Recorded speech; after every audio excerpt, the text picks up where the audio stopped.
प्रिय छात्रों, हिंदी के इस शिक्षण सत्र में आपका हार्दिक स्वागत है।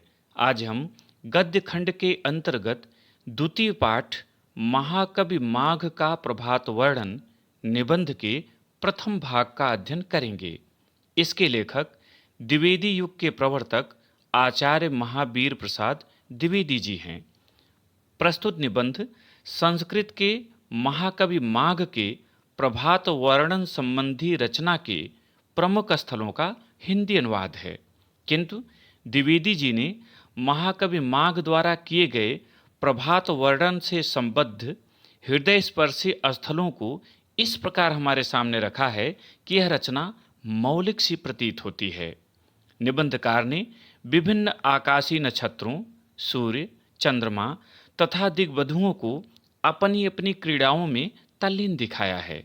सूर्य और चंद्रमा समय समय पर दिग्वधुओं से कैसे प्रणय निवेदन करते हुए एक दूसरे के प्रति प्रतिद्वंदिता के भाव से भर उठते हैं और कैसे प्रवासी सूर्य का स्थान लेकर चंद्रमा दिग्वधुओं से हास परिहास करते हुए सूर्य के कोप का भाजन बन उसके द्वारा परास्त किया जाता है।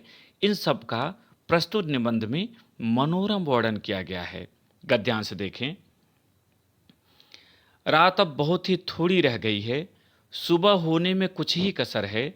जरा सप्तर्षि नाम के तारों को तो देखिए, वे आसमान में लंबे पड़े हुए हैं।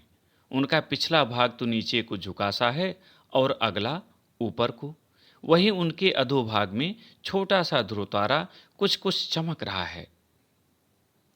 संदर्भ एक बार केवल आपको सुनना है।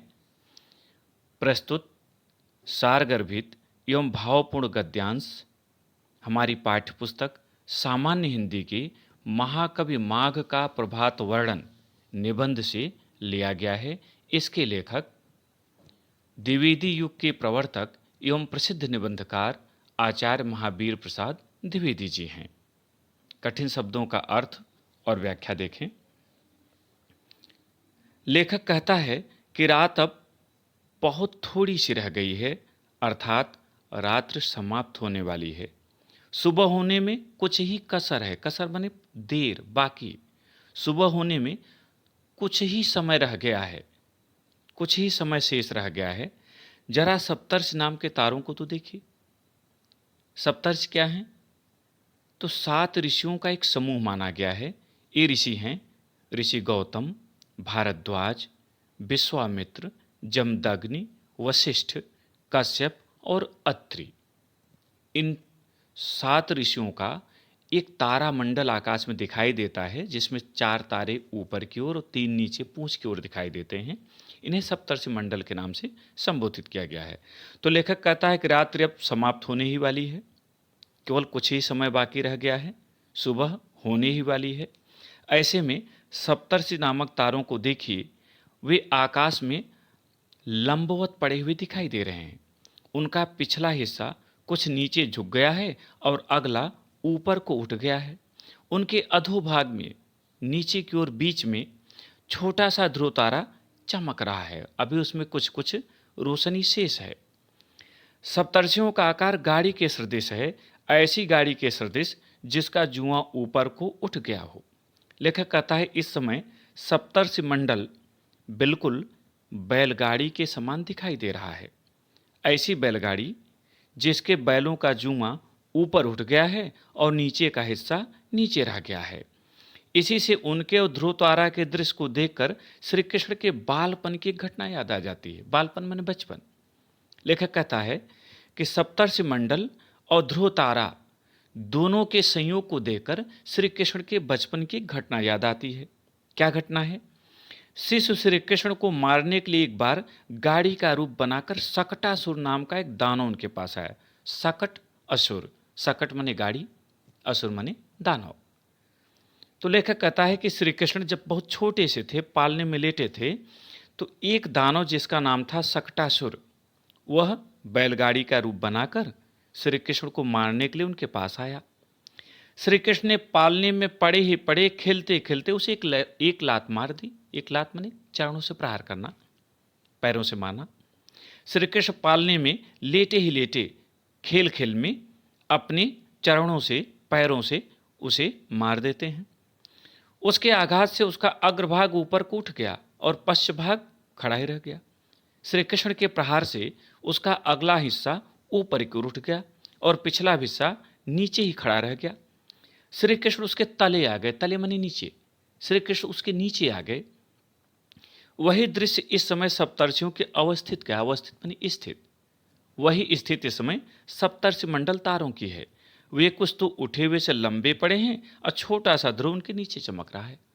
लेखक कहता है कि सप्तर्षि मंडल के आगे के तारे ऊपर की ओर उठे हुए हैं, नीचे पूछ जैसे शेष तारे दिखाई दे रहे हैं, उनके बीच में ध्रुव तारा चमक रहा है, जो इस प्रकार प्रतीत हो रहा है कि मानो शकटासुर गाड़ी का रूप बनाकर आया था और श्री कृष्ण के पैरों के प्रहार से उसका अगला हिस्सा ऊपर उठ गया है, निचला हिस्सा जमीन पर है और उसके बीच में ध्रुव तारे की तरह श्री कृष्ण चमक रहे हैं, प्रकाशित हो रहे हैं।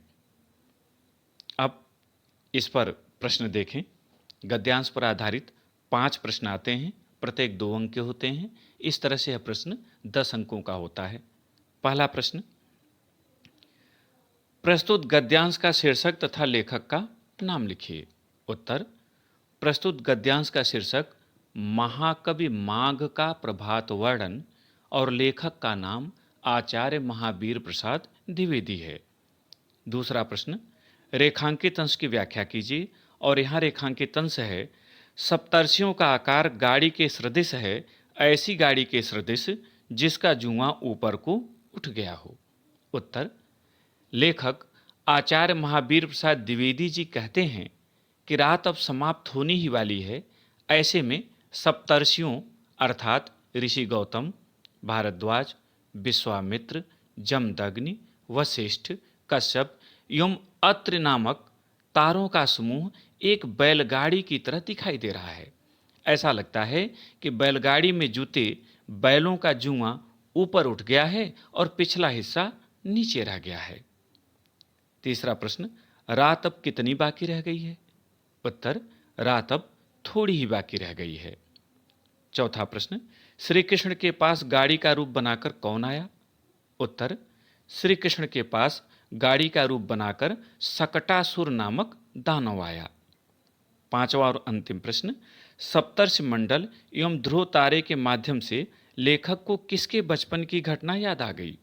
उत्तर, सप्तर्षि मंडल एवं ध्रुव तारे के माध्यम से लेखक को श्री कृष्ण के बचपन की घटना याद आ गई। प्रिय छात्रों, मुझे उम्मीद है कि आपको यह भाग समझ में आ गया होगा। आप इन प्रश्नों को और इनके उत्तरों को अपनी उत्तर पुस्तिका में लिखें और अभ्यास करें। बहुत बहुत धन्यवाद।